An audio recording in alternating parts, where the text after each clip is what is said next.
So, hello there, Michael here again, and today we're going to take a closer look at this beautiful instrument here, my new Sire V7 second generation 5-string. Let's have a listen.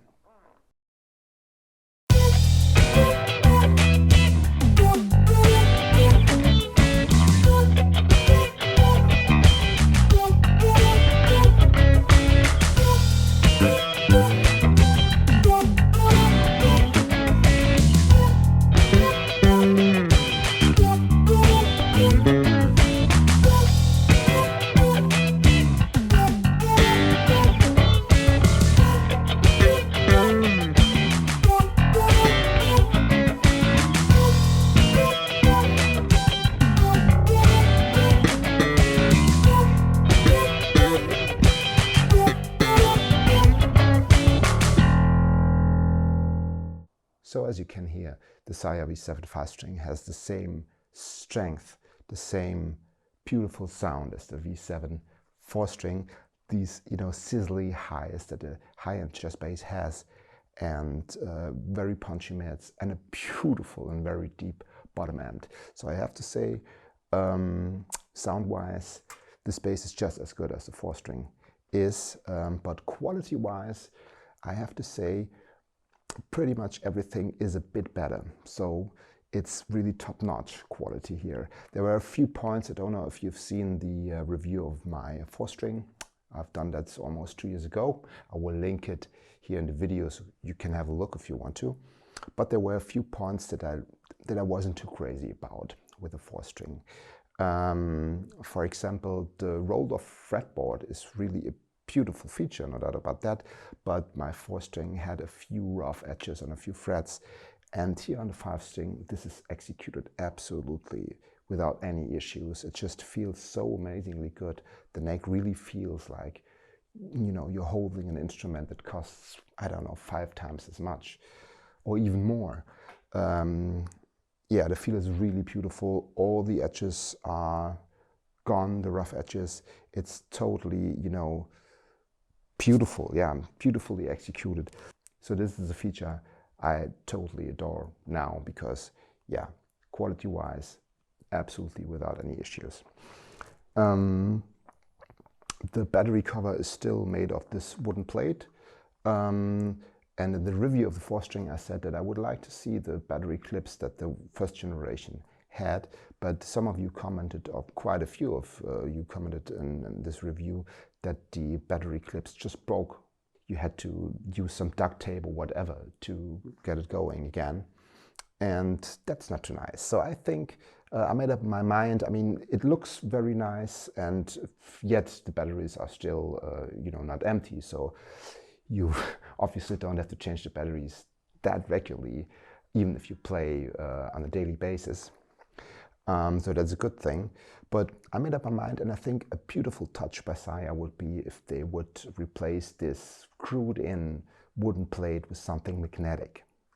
So that would be really, really awesome. I've seen that with the electronic compartment of some, I don't know, I can't remember, boutique bass. But I think, yeah, if you do a mass production bass like that, it wouldn't cost too much, to do some sort of magnetic attachment for the battery cover plate. That would be really awesome. Yeah, the finish is done absolutely, without any marks or spots.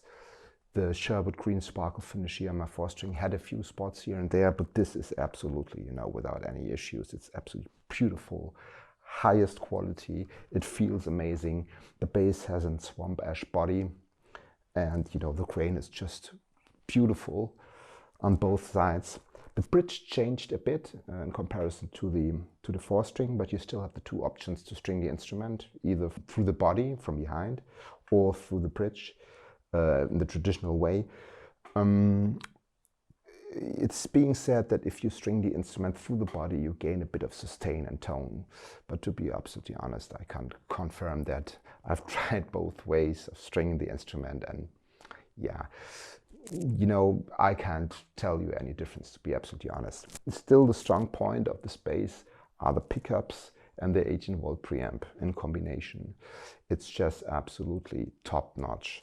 You know, the 18-volt preamp gives you so much headroom. Even if you boost the bass really radically, it's still a totally bold and usable sound, in the sense that it doesn't distort in any way. I mean, it might be a bit too boomy if you crank up the bass all the way, because you have really much gain for all the three bands. That being said, let's have a closer look at the control plate here. So you have volume, you have the passive tone blend, you have the pickup blend, front, back, you have the treble control of the active EQ with a middle detent for neutral. Then you have the boost or cut for the mid frequencies. The down part of the pot, there you can choose which frequency you want to boost or cut. And then you have the bass with the middle detent as well, and then switch for active and passive mode. So even if you would lose the power of the batteries during a gig, you just flick the switch and you can play in passive mode. So that's really nice. And that being said, the controls are a bit sensitive.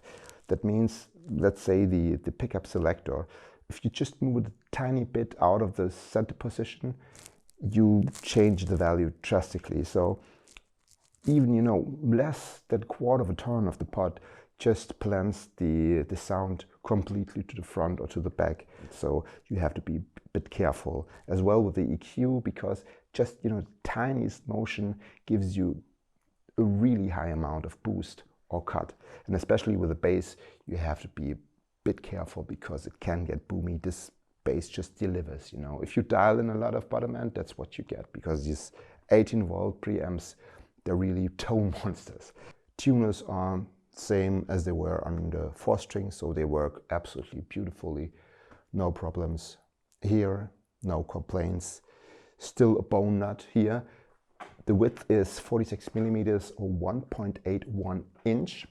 And just to give you all the specs, the string spacing, especially important with the 5-string, is 19 millimeters or 0.75 inches here above the bridge pickup, which I think is a very healthy string spacing.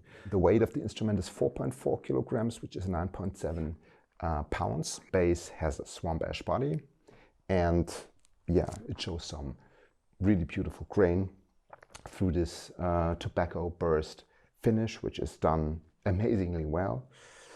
Again, you have a maple neck and a maple fingerboard, and the wood construction is really a strong point as well. It's really healthy.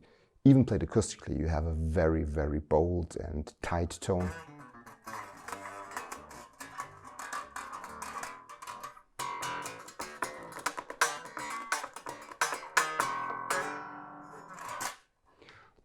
Beautiful. I mean, you should always play a bass acoustically if you test it, because that just tells you a lot. The strings are the factory installed strings, which are the Daria EXL 170, which is gauge 045 to 130. And I really enjoy these strings. I think they're pretty much a perfect match for this bass. So once I have to change these strings, I'll order the same again and will stay with them on this bass, because I really think they just are a perfect fit. Yeah, so these are the first few facts and my thoughts on this instrument. So first, let's have a closer look at this instrument together, and then you're gonna hear some playing examples. I hope you enjoy this review, and I would really appreciate if you leave a like or even a subscription. That would really help this channel grow. Thanks a lot. See you next time. Bye-bye.